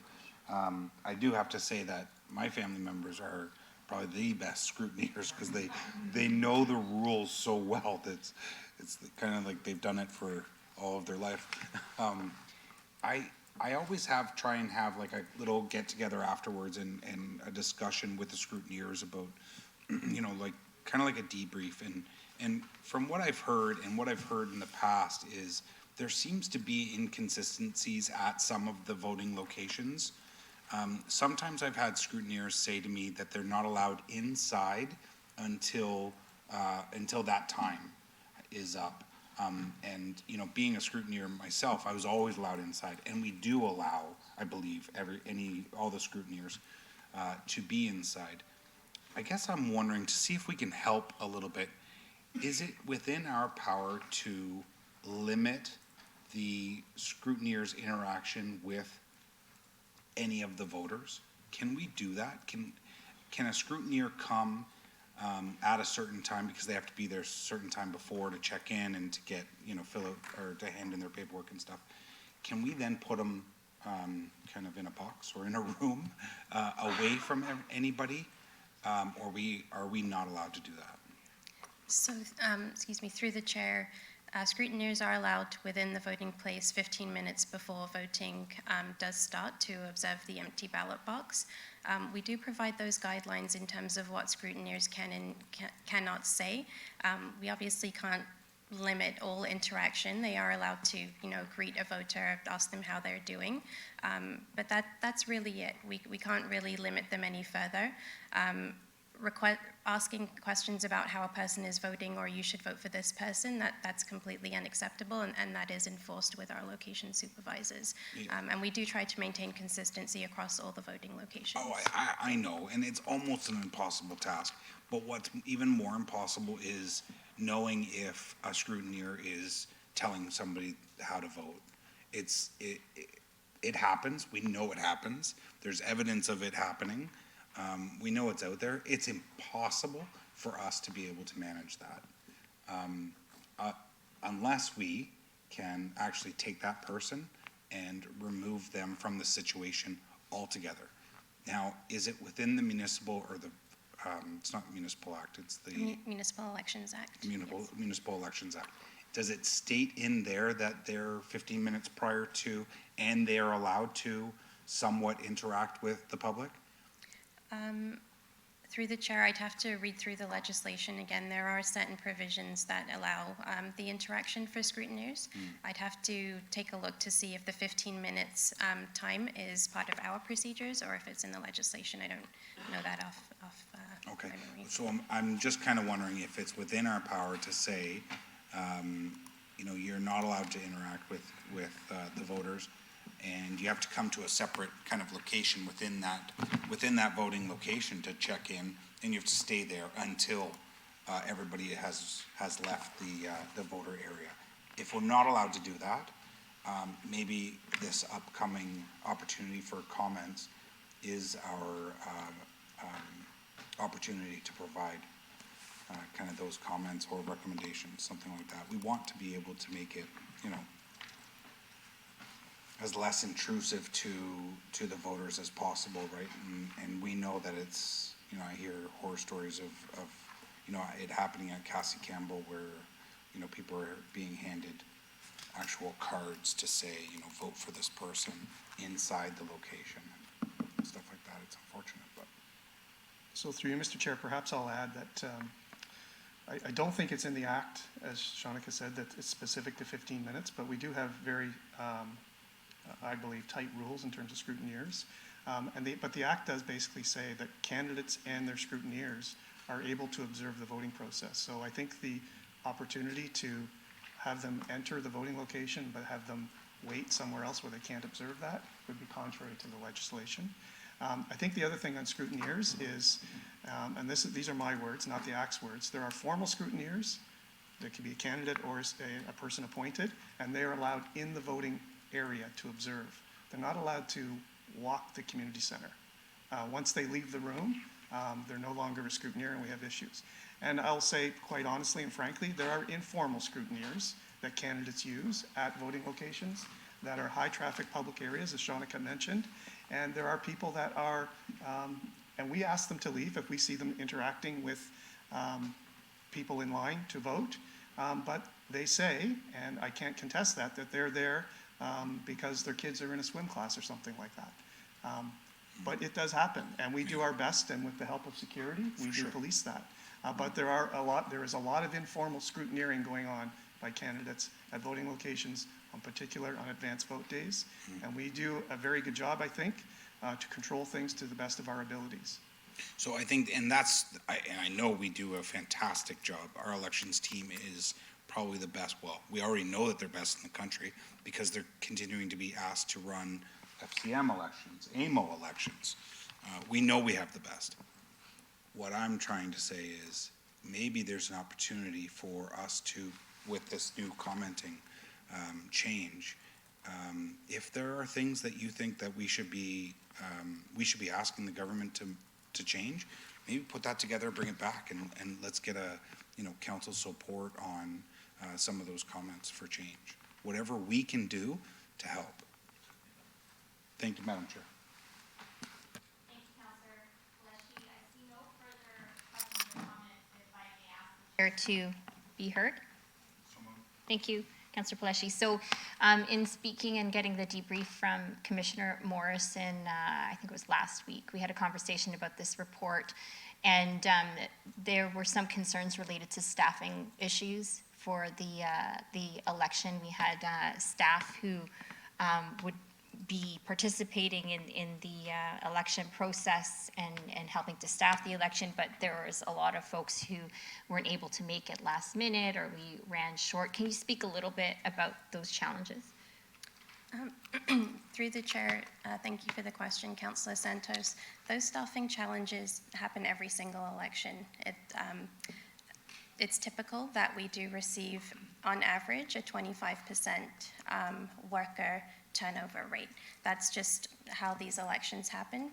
We start our recruitment process in June after the provincial election because we try not to cause confusion between the two levels of government.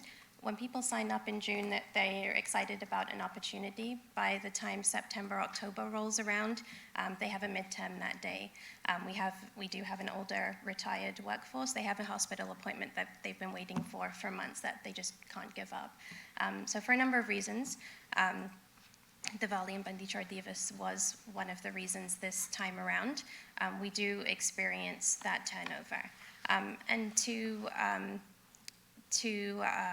control some of that, we do have contingencies in place at the voting location. So this time around, we knew that there was going to be the same issue with the turnover rate. We hired 2 additional staff members at every single voting location so that when we did have people calling us up the morning of a voting day, because it does happen, from 6 a.m. onwards, we get those phone calls from people saying that they can no longer make it.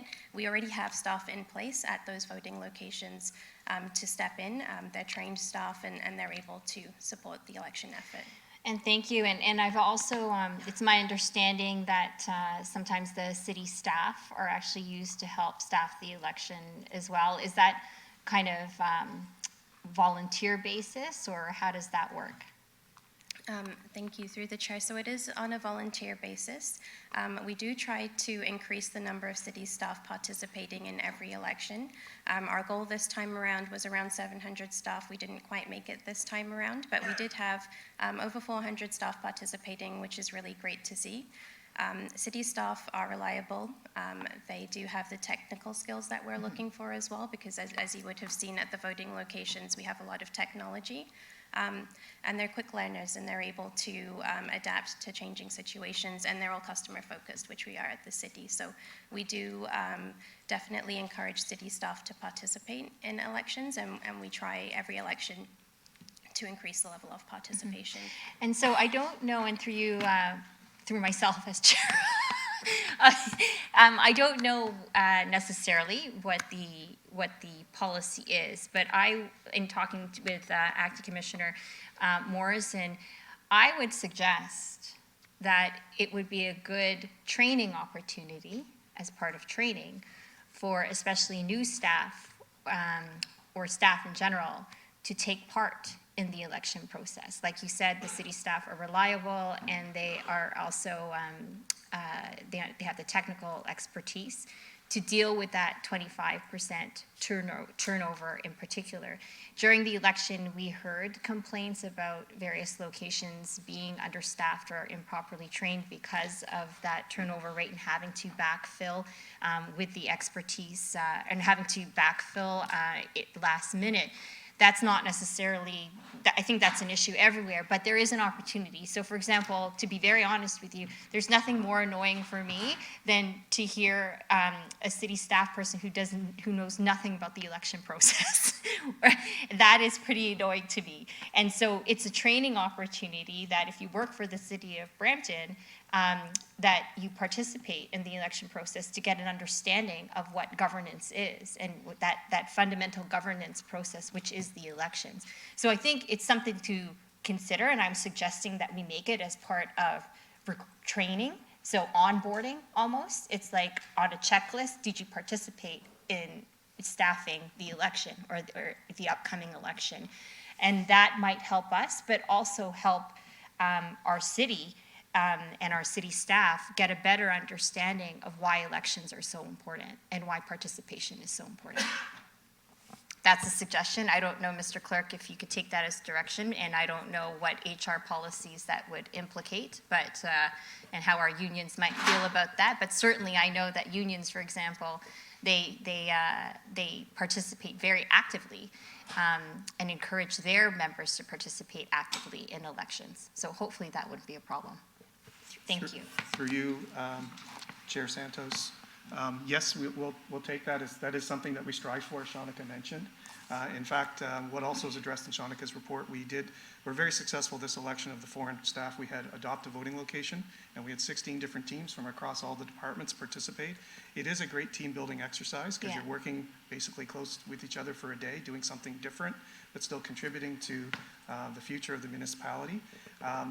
If I had my druthers, I would say that elections should be a mandatory service for city employees. There are examples in other municipalities, mostly small ones. The City of Ottawa tried it a few years ago, while still maintaining, the lights on and services. There are a lot of city employees, and as Shanika mentioned, they are the best election workers, quite honestly, because they are reliable. They have the technology, and the one thing that Shanika didn't mention is we know where to find them if we have to, for follow-up. And so it is a balance. My preference would be all city staff. Yeah. Now, we have to balance that as well, because this is a community building exercise that the community does enjoy. We have lots of returning citizens that really enjoy working the election, and they're very good at it. So we need to find a way to accommodate them as well. Thank you, Mr. Clerk. And so I would recommend that, us considering maybe in a follow-up report later to go all in on that one and follow the footsteps of doing that, just to increase civic participation. And it's difficult to know whether or not, given the low voter turnout, how many of the residents who actually did vote were actually city employees. Like how many city employees decided to stay home and not vote for the election. And if you have city employees who are part of the election process, then they're more likely to vote. And how many employees do we have at the City of Brampton? Anyway, thousands, 6,000. So if all 6,000 are required to participate in the election, and let's say a certain percentage of those live in the City of Brampton, then you could potentially also increase your voter turnout. There's nothing better to increase voter turnout than actually making sure that citizens are engaged in the election process. So I just provide that as direction, Mr. Clerk. I don't know if you actually need a motion for that. Through you, Chair, we do not, because it's something we strive for, working with the administration with every election. Okay, so no motion required, just take that as direction. Any further questions on this matter? Seeing none, a motion from Deputy Mayor Singh to receive the report. Any opposed? That carries. The next item in legislative service is a discussion item at the request of Deputy Mayor Singh regarding artificial grass in Brampton. Yeah, so I've just noticed a lot of artificial grass in my area, and my area likes to be a trailblazer in certain things like driveway extensions and artificial grass. So I'm not opposed to artificial grass. I just want to know what we're getting into, because if we're not going to force it, that's fine. But I think Commissioner Morrison has something to say.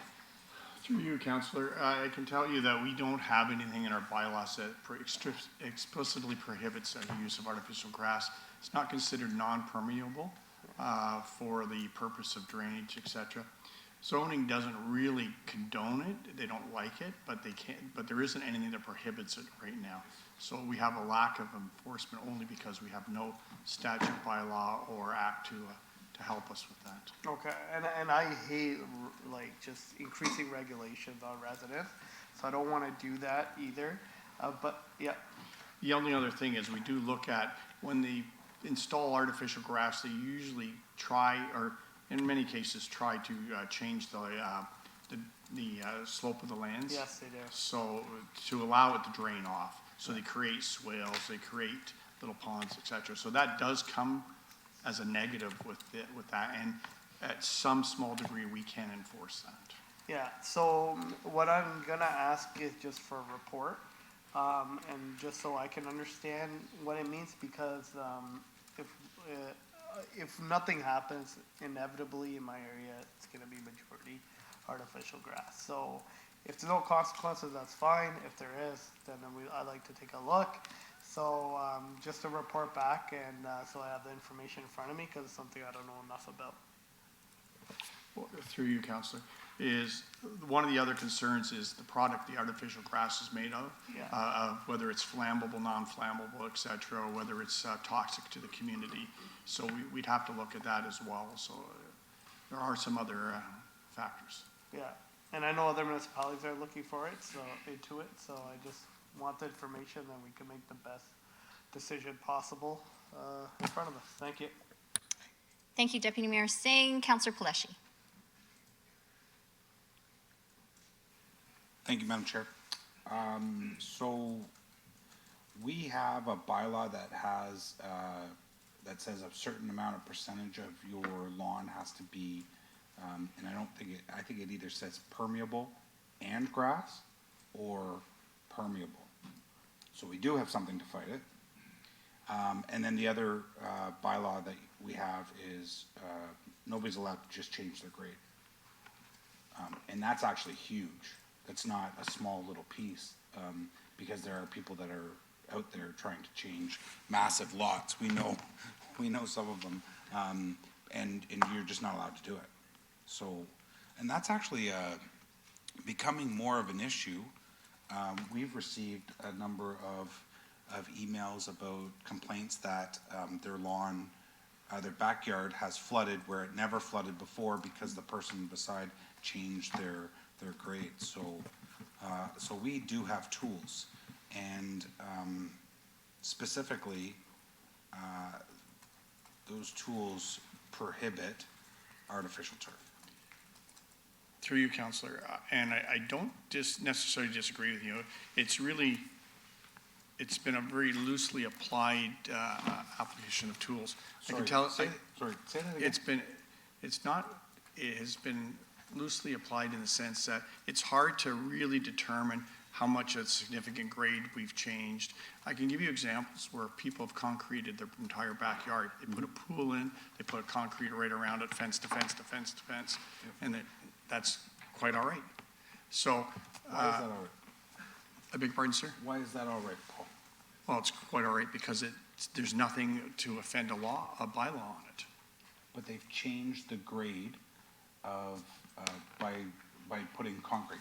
So when houses get built, the developer provides a whole grade outlay of where the water is going and everything. Once a homeowner moves into that house and then rips out their grass, as soon as they rip out their grass, they've changed the grade because it's to the exact centimeter of where that grade is supposed to be, the topsoil. So once you pull the topsoil out and you replace it with concrete, you're not gonna match the grade. Well, I would defer then to Steve. Yeah, through the chair, through to Councillor Paleshi, you're quite right. We have zoning bylaws that say homeowners basically must maintain a minimum amount of lawn area in the front and rear yard. So if there are situations where residents have paved their entire rear yard, it would most definitely impact the grade and drainage of not only that property and adjacent properties. In many instances, if there are complaints to members of council, we then work with enforcement, and then through the minor variance process try to correct that. If and if it's too late, then certainly would be my recommendation to council that we issue orders for those residents to remove that amount of non-permeable surface to ensure that drainage is occurring properly, because these 100-year storms are happening every year now. And as a result of that, it's my recommendation to council that we maintain those bylaws that we have. So, and I know that they're there. I've had to pull them out and deal with them on some of the some people when they've tried to do things like this. So the only part, and I think this goes back to what Paul was referring to, is maybe in our older communities, we may not have those grade,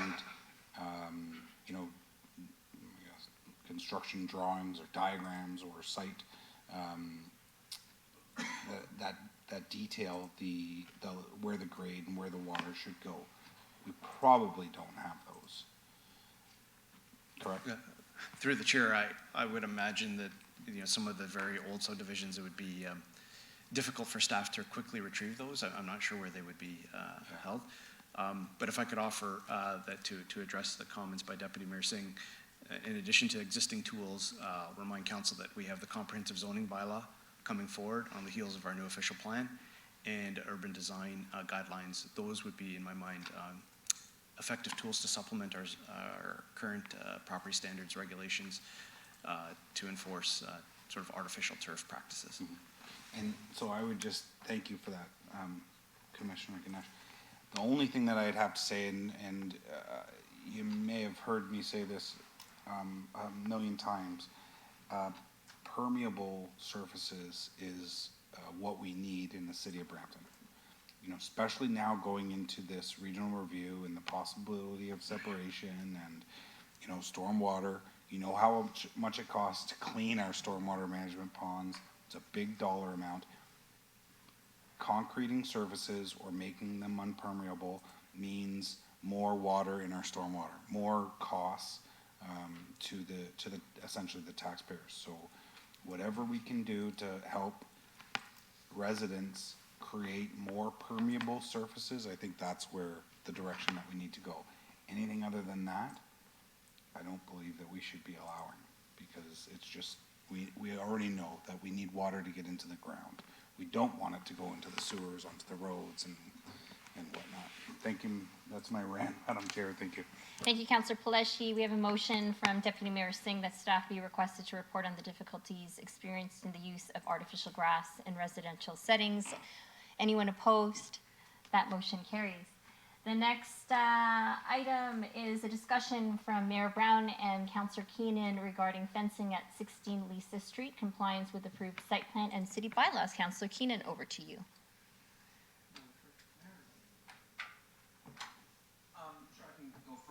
Mayor Brown. We had spoken to the city solicitor about this, and thank you, Councillor Keenan, for being so quick to stand up for some of your small businesses.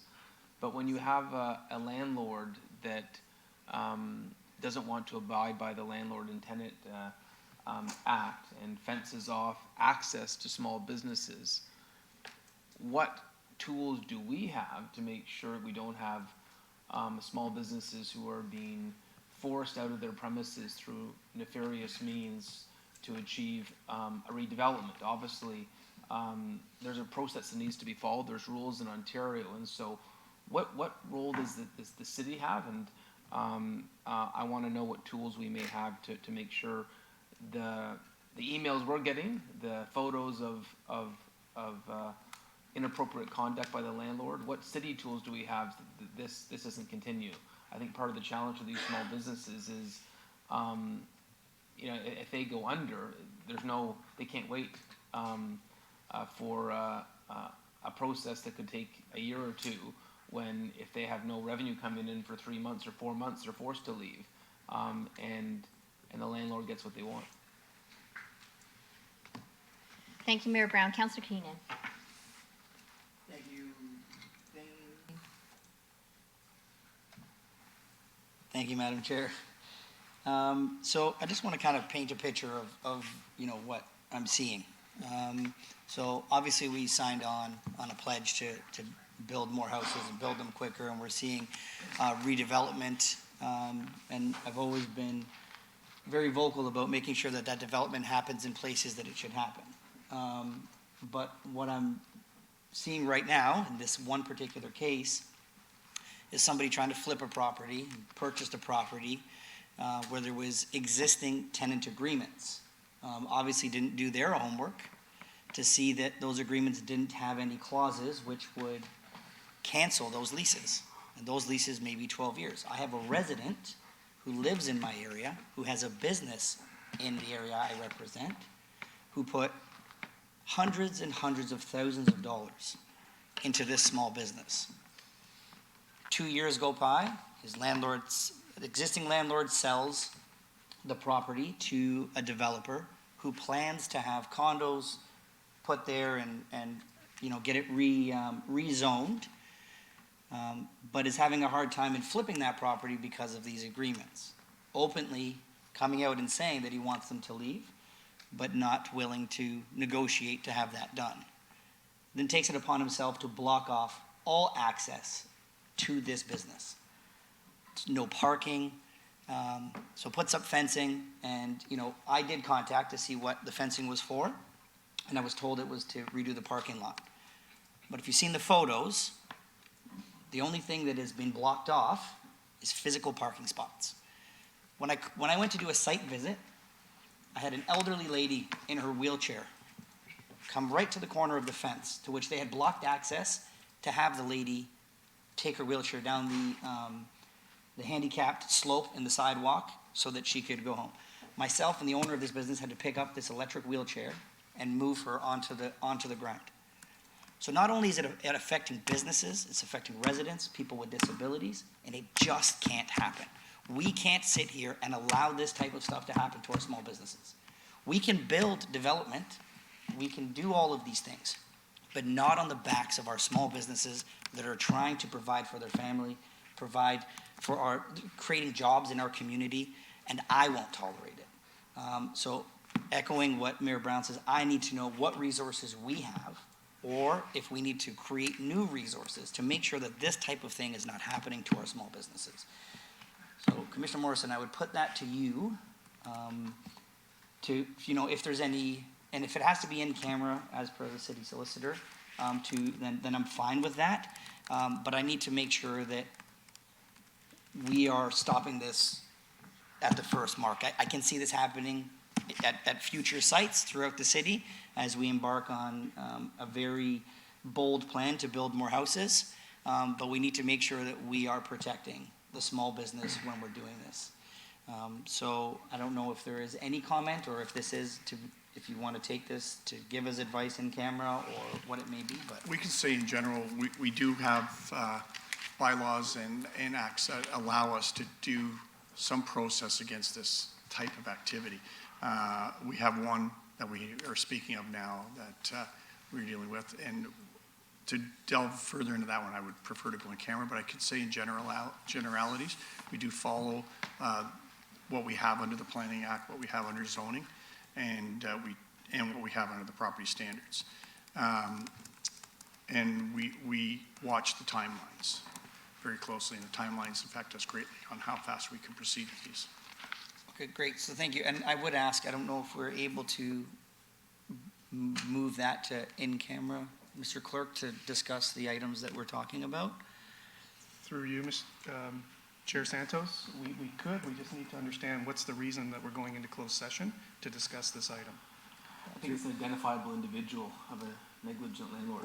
Well, through the chair, if we're going into, if we're discussing an ongoing issue and the enforcement mechanisms around that, I would suggest we go into close for purposes of legal advice.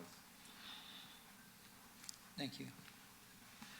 So through you, Chair Santos, then this could be added to the closed session. It would be 15.5 in regards to item 11.3.2 for legal advice. Okay, so if we're okay to deal with that in camera, and then Mr. Clerk, would we then come back here to continue the discussion? Correct. Okay, so we'll stand this item down for now and deal with the rest of it in camera. Any further questions for this section for public session? I see none. That brings us to councillor question period for legislative services. Do any members of council have any questions? Seeing none. Public question period. Any members of the public have a question online or in person? Sylvia Roberts. Your question. Hello, my name is Sylvia, and I have some questions on artificial turf and whether the report is going to include the fact that, as far as I know, all artificial turfs, the blades of grass, involve PFAS, which is a toxic chemical that has been shown to cause cancer and leaches into the environment, that the stuff to build the stuff chemically degrades and gets washed away and will end up in the city's stormwater ponds as toxic chemicals. In many cases, from recycled tires, which contain a host of chemicals toxic to it. Additionally, has mentioned concerns about stormwater and that, about whether it will, how much it will include information on the fact that in many cases it reduces the permeability compared to natural grass by over 50%, which could have significant adverse impacts upon flooding, and also whether there would be information on the contribution to heat island effect, because in some cases artificial turf can get as hot as 90 degrees Celsius, which is enough to cause significant permanent life-altering injuries to people, and also 70 degrees is enough to fry an egg on it, and this can get up to 90 degrees. So I just want to make sure that all that stuff is going to be included in the report for information for councilors, and so we can plan for this to be integrated into our bylaws. And also on the number of municipalities that are flat out banning artificial turf because of the whole host of problems which are effectively irremediable. Thank you. Thanks for your question, Sylvia. Artificial turf is bad. And I'm sure staff have noted and will include some of your concerns and comments in that report back. Okay, any further questions from the public online, Mr. Clerk? There are none. Thank you. The next section is economic development. The one item as a report was put into consent, so we have council question period. Any questions regarding economic development? Seeing none, public question period on economic development. Any questions on economic development from the public? Seeing none, the referred matters list is published quarterly, item 13 on the agenda. Do any members have any questions regarding the referred matters list? Seeing none. 14, public question period. Do any members of the public have questions regarding any section on today's agenda? Mr. Clerk, anyone online? There are none. Thank you, Mr. Clerk. Our next section is closed session. Council will now go into closed session, and in the interest of transparency, we will ask the clerk to summarize the items we are going into closed session for. Through you, Chair Santos, to members of committee, there are 4 items to move into closed session. 15.1 was on consent. 15.2 is held by Councillor Pelleschi, an open meeting exception under Section 239 2K of the Municipal Act, a negotiation matter. 15.3 is legal advice held by the mayor. 15.4 was an added closed session item regarding labor relations or employee negotiations held by Councillor Brar. And 15.5 is in regard to item 11.3.3 regarding a property matter at Lisa Street, and it's going into closed session under 2F, which is legal advice. Thank you very much, Mr. Clerk, for that summary. And in the interest of transparency, we will be, after closed session, reporting back in public any direction or motions that were provided in camera. Mr. Clerk, how much time would you need before we come back? Through you, Chair Santos, 15 minutes would be appreciated, and we do require a mover of the motion and a vote. Okay, moved by Councillor Pelleschi. All those in favor? Thank you. We will see folks in camera by 11:45.